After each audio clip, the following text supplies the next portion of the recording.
So Opus 5 was just released, and in today's video, I'll be showing you all of the crazy things people have built. So this first one is essentially the one that broke the internet. So what you're seeing is essentially something that was built with Claude Opus 5, and apparently this is something that was built with no external assets. And according to him, Opus 5 one-shotted this entire game. And the important detail here is that, like, you know, when you say that there are no external assets used, that is really important because everything you're seeing is created through custom code. When you're looking at the buildings, the street, the weapon, the environment, and the lighting and all of the objects around the player, the model isn't simply grabbing a finished asset pack and arranging it on screen. It's actually having to construct the actual game itself. And that is a much harder problem than making something that simply looks like a game, because this needs to work from every angle while the player moves around. Objects need actual positions in 3D space. The camera has to behave correctly.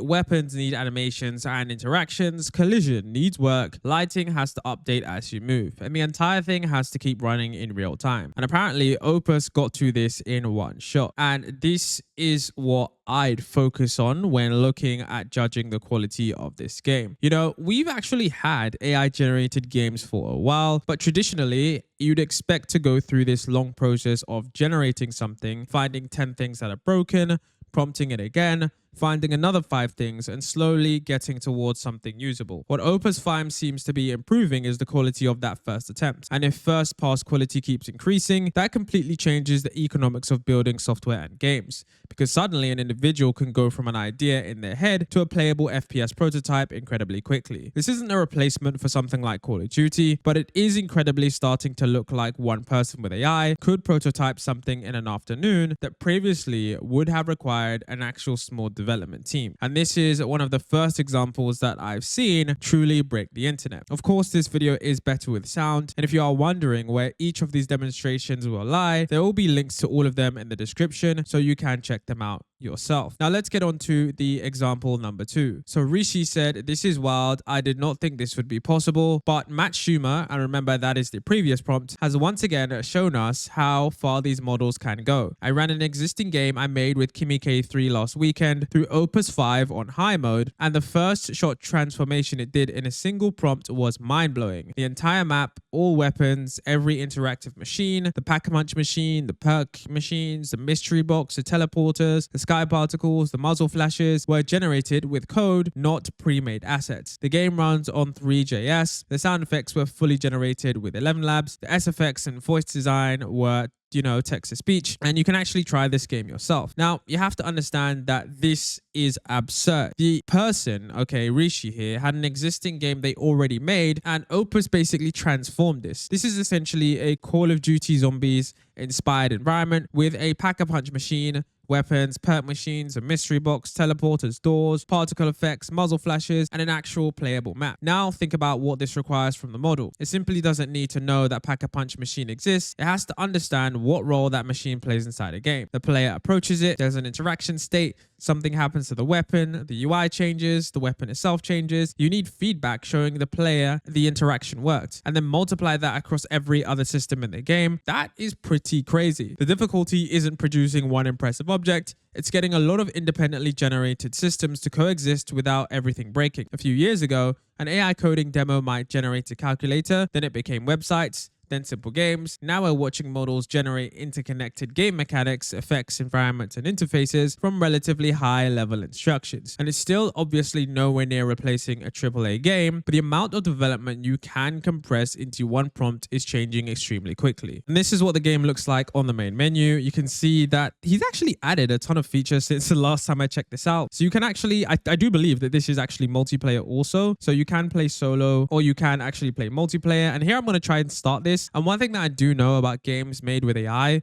is that they do have considerable lag towards them. So whilst yes, you can play them, there is, like, you know, maybe not the best optimization. But to be honest with you guys, I don't think I want to, you know, complain too much about the optimization, because I have actually played Black Ops Zombies before, and I would say that this is definitely, you know, not bad, depending on what you can kind of classify as zombies. I mean, the pack-a-punch system, the, I'm not even sure what this, the fact that you can open doors, the fact that it has all of these things, it's still pretty crazy when you think about the fact that this is just one singular prompt. And that's the point I'm trying to drive home here. If we look back at the previous previous models like GPT-5, GPT-4, just when those first reasoning models came out, this would have been something that is, just completely unheard of. So yeah, you can open a door. Yeah, this is pretty crazy if you ask me. So, I mean, like I said, guys, you will be able to try these things out. That is another thing that I think most people aren't realizing. A lot of the times when you do have these AI games, the thing I do like about this stuff is that you can actually try these out for yourself. One thing that I've noticed when playing these AI games, okay,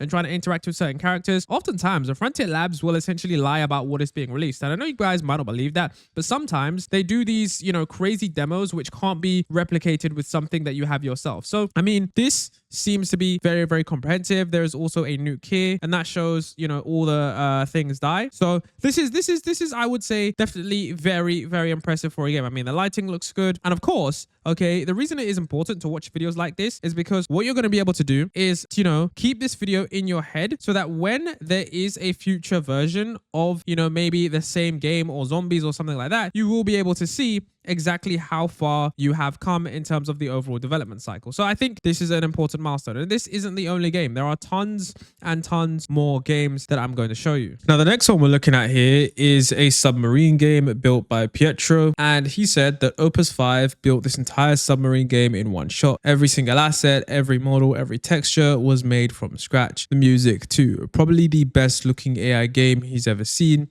And Opus 5 hand-painted these textures pixel by pixel, dithering instead of gradients, because that's how you fake a gradient on a 16-color palette. So this is really cool because the visual style of this game is interesting. It isn't just generic 3D geometry. He says that Opus actually created the textures using a deliberately contained 16-color palette and used the dithering to fake color gradient. And when you think about it, that matters because now we're seeing the model make art direction decisions inside the code. And it's not enough to understand I need a submarine. It has to keep the world stylistically consistent. The terrain, vegetation, water, objects, all of those need to belong in the same game. And that's another boundary that's beginning to disappear. Coding models used to be surprisingly good at functionality, but extremely mediocre at taste. What we're starting to see is stronger models combining engineering, visual reasoning, and design decisions inside the same generation. And once those three things start working together, the output suddenly feels more complete. Next, what we have is Opus 5 making this beautiful game in HTML. And apparently everything it made, it procedurally generated. Apparently it made, realistic grass, wind field simulation so that millions of blades on screen react to the wind. And the thing is that this seems fairly simplistic, and it seems like a just, fairly simple stylized landscape until you realize what the model has actually been asked to do. This was apparently generated in a single HTML file procedurally, and the grass isn't just a static texture. Apparently, the wind simulation is really affecting that grass movements. Now, this is one of the biggest differences between image generation and what we're seeing here. The model doesn't just need to understand what grass blowing in the wind looks like. It has to translate the idea into a working system. It needs to figure out how to represent thousands or millions of blades efficiently, create movement that, renders the environment and keeps the entire thing running interactively. That is a pretty different thing than generating a pretty picture. You're effectively describing behavior in English and getting executable behavior back. And this is why these coding models are starting to feel like less of autocomplete and more like extremely fast prototype engines. Now, honestly, have no idea how this was done in HTML, but of course, like I said, links in the description if you think it is fake. Now, the next one we're going to be looking at is a tweet from Prompt Engineering, and they say, pretty incredible. Opus 5 can generate 3D worlds from reference images. You can also interact with objects in the generated world, and they stay in place. Pretty amazing. The iterative refinement is apparently very impressive. So this is one of the most important examples because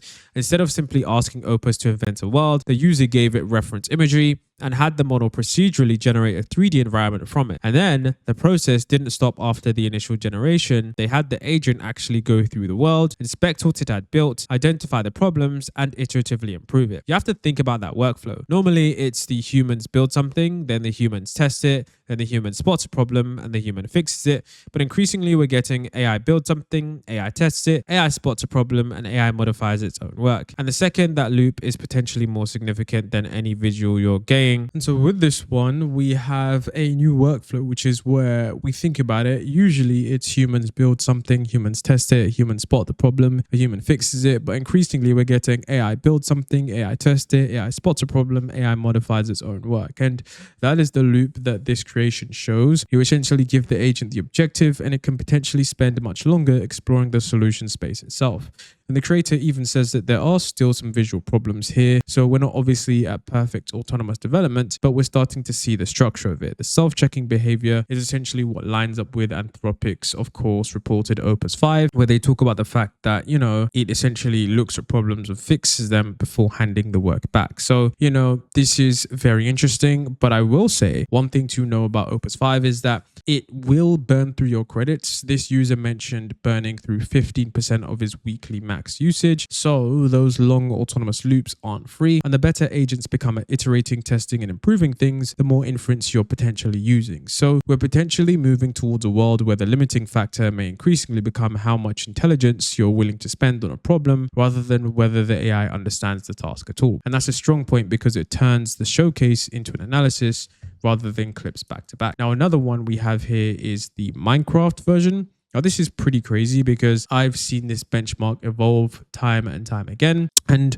what I've seen time and time again is this benchmark continue to improve. So if you aren't sure what this is, essentially many individuals refer to this as the Minecraft benchmark. Now, there are a few Minecraft benchmarks, but this is one where you essentially try to recreate the blocky/voxel game of Minecraft. And here you can see that we literally are trying to break blocks. Well, this is not actually my gameplay. You can see the two users who shared this and created this is live, but this does seem like the most comprehensive version of Minecraft that I've seen. You can place blocks, you can, modify the world, update the game state. You can see that there's a crafting menu. All of these different things weren't available in the previous versions of trying to replicate software. Now, I will say that this one didn't have that much information. I don't know, how they coded this or what it was, but they did say that they did use Opus 5 for this demonstration. So it is very interesting to see that this looks as accurate as it does. So like I said before, Opus 5 is showing us just how crazy it is. Now, there was also this one, which is where you can see the snowboarding game, and you can see Alex Molov says Opus 5 snowboarder test, one shot on par with Fable,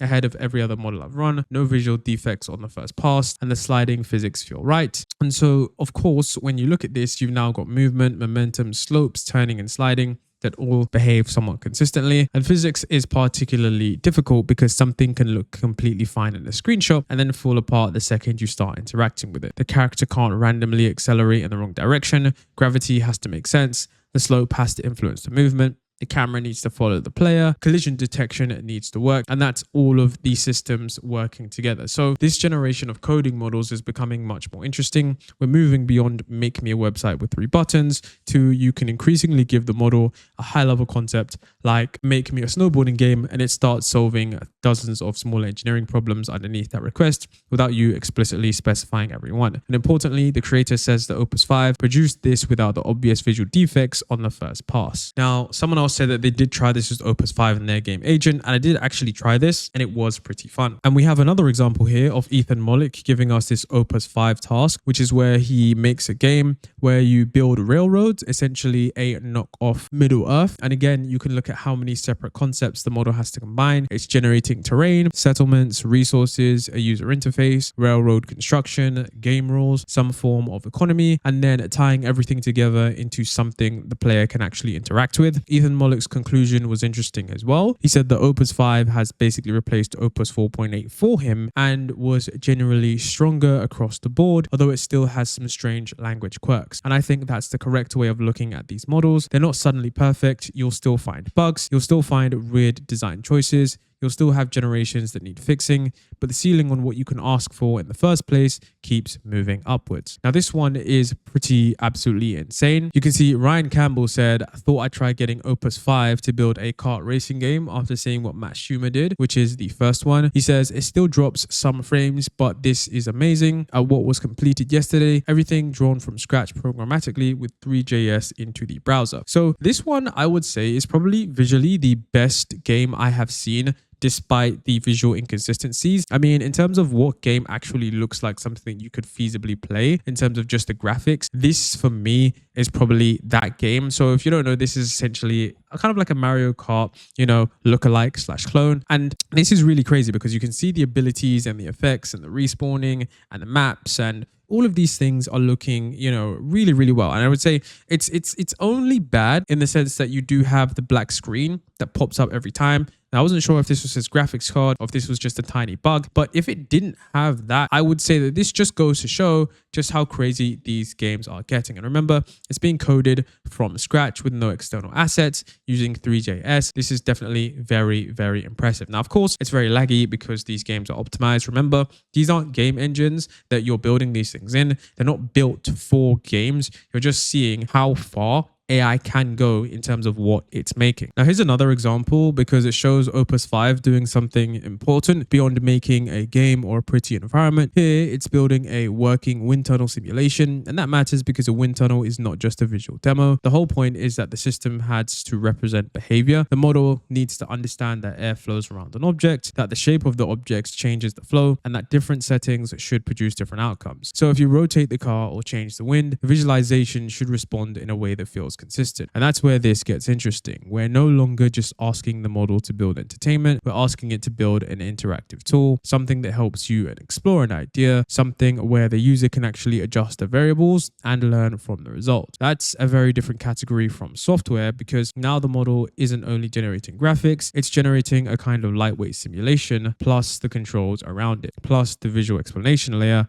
that lets the user understand exactly what they're looking at. And this is where I start to think Opus 5 starts to feel especially powerful. It collapses the gap between I want to understand this concept and here is a custom interactive program that demonstrates it. A few years ago, if you wanted something like this, you'd probably need either search for an existing app or build one yourself or get a developer to do it. Now you can just simply describe this and the AI gives you a custom explorable version of this. And that's a pretty huge shift. And this one was released on the official Anthropic website. And this is another one that's in a greater example of this broader trend, but applied to education. Here, Opus 5 built a 3D interactive animal cell that you can actually explore. So instead of just looking at a textbook diagram, it creates something you can move around, click through and inspect. And I think that's much more significant than it might look at first glance because to build this properly, the model has to combine multiple different abilities at once. First, it has to know the structure of an animal cell, the membrane, the nucleus, the organelles, the different internal components. Then it has to represent those visually in a way that's simplified enough to understand,